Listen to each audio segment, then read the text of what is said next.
Up there. Cleveland Caucasians or something? Or Look, I mean, and then immediately people went right back at the Washington Redskins for a logo change there. Roger Goodell, NFL commissioner, said it today on a national radio show that that's not going to happen.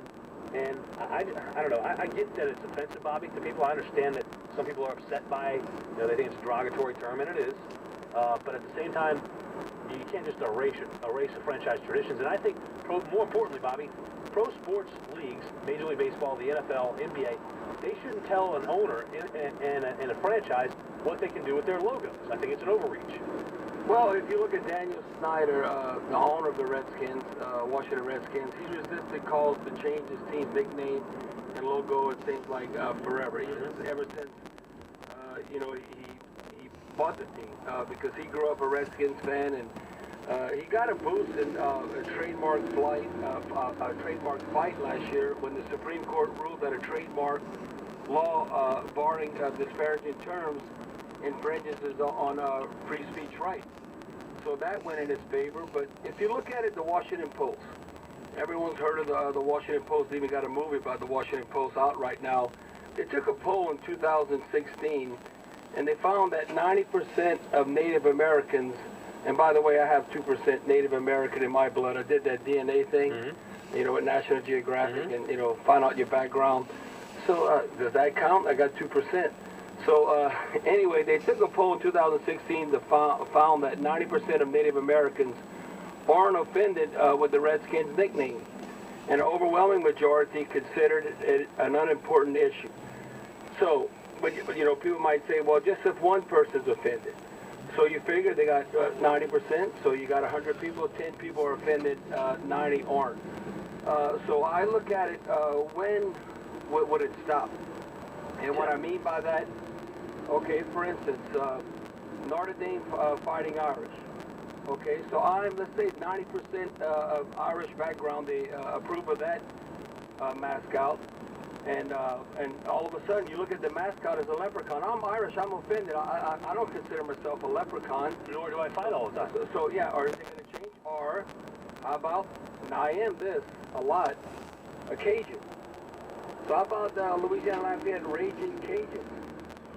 Isn't that a crazy Cajun? Like a Fighting Irish?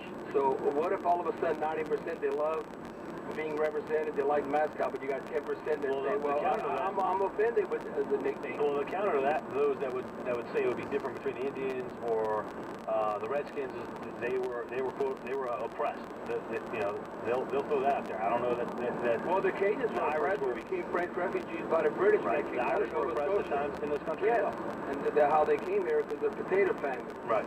The majority of them, in the 1840s, if I can recall right. But it just goes to the point where when is political correctness, when is enough, so to speak. And you look at the Washington Redskins team, now this is what Daniel Snyder said.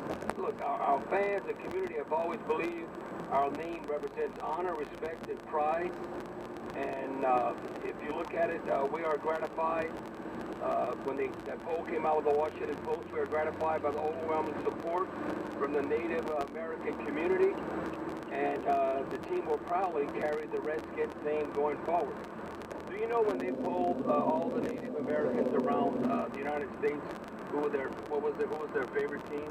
Let's say you in North Dakota or South Dakota, Oklahoma, whatever, around the country, where you might not be in a particular city.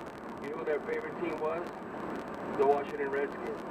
So it's identifiable traditional. And Daniel Snyder has given back as far as, let your money do the talking to different reservations, and stuff. So he's done more than just, say, well, I'm not changing.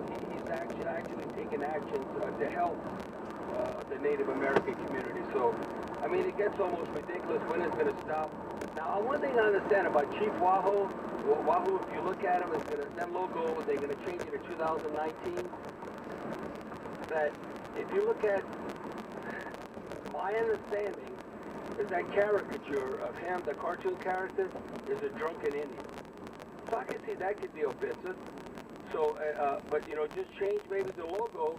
But when is it going to stop? They're going to say, well, you can't be the Cleveland Indians. I mean, you know, at one time they had, I think it was in Atlanta, they had a minor league baseball team called the Atlanta Crackers. So, I mean, so it gets to the point that when is it going too far? And right now, I think I'll look at that Redskins helmet.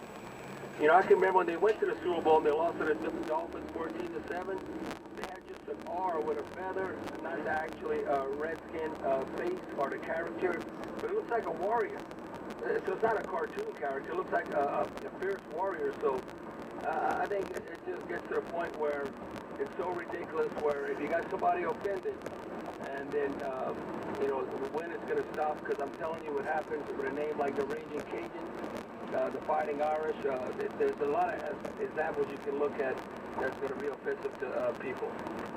Bobby, this is Grant, and you know I'm a saint, and I'm not offended by the saint logo when he used to that name. Yeah, listen, if you're a Christian, you might be offended. Come on, that's spiritual enough to have the New Orleans Saints as a logo. The bigger issue is I don't think Major League Baseball should be telling individual teams what they should do with their logos and uniforms.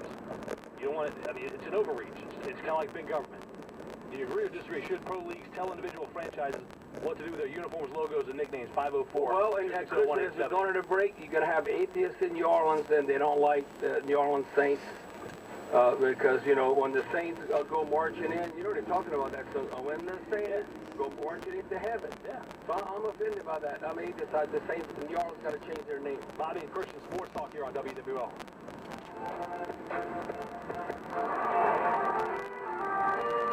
Another traffic update on the Big 870 WWL and WWL on FM at 105.3.